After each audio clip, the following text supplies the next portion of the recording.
बहुत समय पहले की बात है। एक विशाल राज्य पर एक बुद्धिमान और धर्मप्रिय राजा का शासन था। राजा के पास अपार दौलत, शक्ति और सम्मान था, लेकिन उसे सबसे ज्यादा गर्व अपने 10 बेटों पर था। उसके सभी बेटे बहादुर, बुद्धिमान और गुणी थे। राजा ने अपने जीवन का अधिकांश समय अपने राज्य और प्रजा की सेवा में बिताया था, और अब जब वो बूढ़ा होने लगा तो उसे ये चिंता सताने लगी कि उसके बाद राज्य का भविष्य क्या होगा। वो चाहता था कि उसके बेटों में से सबसे योग्य बेटा ही उसके साम्राज्य की भागदौड़ संभाले। एक दिन राजा ने अपने सभी बेटों को दरबार में बुलाया। दरबार भव्य तरीके से सजाया गया था और सभी दरबारी बड़ी उत्सुकता से इस महत्वपूर्ण सभा का इंतजार कर रहे थे। राजा ने अपने सिंहासन से उठकर अपने बेटों की ओर देखा और गंभीरता से कहा, प्यारे बच्चों, अब मैं बूढ़ा हो चला हूँ और राज्य का उत्तराधिकारी तय करने का समय आ गया है। तुम सभी योग्य हो, लेकिन मैं चाहता हूँ कि तुम में से कोई एक ही मेरे बाद इस राज्य की भागदौड़ संभाले। ये सुनकर सभी बेटे उत्साहित हो गए। हर एक ने मन ही मन सोचा कि वही इस राज्य का नया राजा बनने के योग्य है। लेकिन राजा ने आगे कहा, मैं तुम सबको एक काम सौंपना चाहता हूँ, और जो इस काम को सबसे अच्छे तरीके से करेगा वही मेरा उत्तराधिकारी बनेगा। राजा ने सभी बेटों को एक एक बीज दिया और कहा, ये बीज तुम सबको 1 साल के लिए जंगल में लेकर जाना है। वहाँ तुम इसे एक गमले में रोपोगे और उसकी देखभाल करोगे। 1 साल बाद जब तुम लौटोगे तो जिसका पौधा सबसे बड़ा और सुंदर होगा वही इस राज्य का नया राजा बनेगा।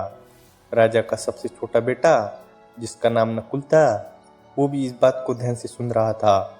नकुल दिल से बहुत ही सरल और ईमानदार था। वो जानता था कि राजा ने जो कहा है वो बहुत महत्वपूर्ण है, और उसने पूरी निष्ठा के साथ इस काम को पूरा करने का संकल्प लिया। सभी बेटे अपने अपने बीज लेकर अलग अलग दिशाओं में जंगल की ओर निकल पड़े। नकुल भी एक घने जंगल में पहुंचा। वहाँ उसने एक गमला लिया और उसने मिट्टी भरी और ध्यानपूर्वक बीज को रोप दिया। वो रोजाना उस बीज की देखभाल करता, उसे पानी देता, समय समय पर खाद डालता और धूप में रखता। वो पूरी निष्ठा और समर्पण के साथ बीज की देखभाल कर रहा था, लेकिन कई दिनों बाद भी उसमें कोई अंकुर नहीं फूटा। नकुल चिंतित था, पर उसने उम्मीद नहीं छोड़ी और प्रयास करता रहा। दूसरी ओर राजा के बाकी बेटे अपने अपने बीज लेकर आए और उन्होंने भी जंगल में बीज रोप दिए। कुछ ही समय में उनके बीज अंकुरित होने लगे और धीरे धीरे पौधे बड़े होने लगे। वो सभी इस सोच में मग्न थे कि उनका पौधा सबसे बड़ा और सुंदर हो और वो राज्य के अगले राजा बने। समय बीतता गया और 1 साल पूरा होने को आया। सभी बेटों ने अपने अपने पौधों को लेकर दरबार में लौटने का निर्णय लिया। राजा के अन्य बेटों के गमलों में बड़े बड़े पेड़ लहराते हुए नजर आ रहे थे और उनकी पत्तियां भी हरी भरी थी, और कुछ के पेड़ों पर तो फूल भी नजर आ रहे थे। हर बेटा गर्व से भरा हुआ था और अपने पौधों की ओर देखकर सोच रहा था कि वही अगले राजा बनेंगे। वहीं दूसरी तरफ नकुल का गमला खाली था। उसकी सारी मेहनत के बावजूद उसमें एक भी अंकुर नहीं फूटा था। वो बेहद दुखी था और सोच रहा था कि वो अपने पिता का सामना कैसे करेगा, लेकिन उसने सत्य और ईमानदारी का साथ नहीं छोड़ा और वही खाली गमला लेकर दरबार में पहुंच गया। दरबार में सभी दरबारियों और भाइयों की नजरें नकुल के गमले पर थी। वो उसे देखकर हंस रहे थे, उसका मजाक उड़ा रहे थे। उन्हें यकीन था कि नकुल इस बार असफल हो चुका है, जबकि बाकी बेटे अपने अपने गमलों की तारीफें सुन रहे थे। नकुल का सिर शर्म से झुका हुआ था। थोड़ी ही देर बाद राजा दरबार में प्रवेश करते ही सभी दरबारियों और बेटों ने उनका स्वागत किया। राजा ने एक एक करके सभी गमलों का निरीक्षण किया। वो मुस्कुराते हुए हर एक गमले को देखते रहे। जब वो नकुल के पास पहुंचे तो नकुल शर्मिंदा हो गया और अपने गमले को पीछे छुपाने की कोशिश करने लगा, लेकिन राजा ने उसके गमले को देखा और एक पल के लिए रुक गई। राजा ने दरबारियों और अपने बेटों की ओर मुड़कर ऊंची आवाज में कहा, सुनो साथियों, मैंने अपने उत्तराधिकारी को चुन लिया है। सभी की धड़कनें तेज हो गई। वो सोचने लगी कि राजा किसे चुनने वाले हैं। राजा ने फिर कहा, आज से आपके नए राजा नकुल होंगे। राजा के इस निर्णय से सभी दरबारी और अन्य बेटे हैरान रह गए। वो समझ नहीं पा रहे थे कि आखिर ऐसा क्यों हुआ। नकुल भी हैरान था। उसने राजा से पूछा, पिताजी, मैंने तो कुछ भी नहीं किया है।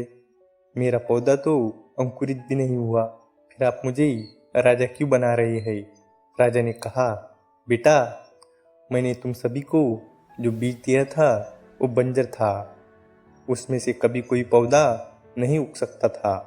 तुम्हारे बाकी भाइयों ने मुझे धोखा देने के लिए उस बीज को बदल दिया और ऐसे बीज लगाए जिनसे पौधे उग सके। लेकिन तुमने वही बीज बोया जो तुम्हें दिया गया था। तुमने सत्य और ईमानदारी का साथ नहीं छोड़ा, और यही गुण एक राजा के लिए सबसे महत्वपूर्ण गुण है। इसलिए तुम ही इस राज्य के अगले राजा बनोगे। नकुल के चेहरे पर एक हल्की सी मुस्कान आ गई। उसने सच्चाई और ईमानदारी के महत्व को समझा और उसका सम्मान किया।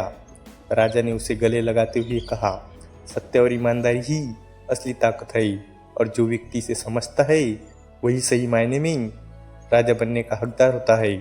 इस तरह नकुल अपनी सच्चाई और ईमानदारी के कारण राज्य का राजा बना, और उसने अपने पिता की तरह ही पूरे राज्य का न्यायपूर्वक और धर्म के साथ शासन किया।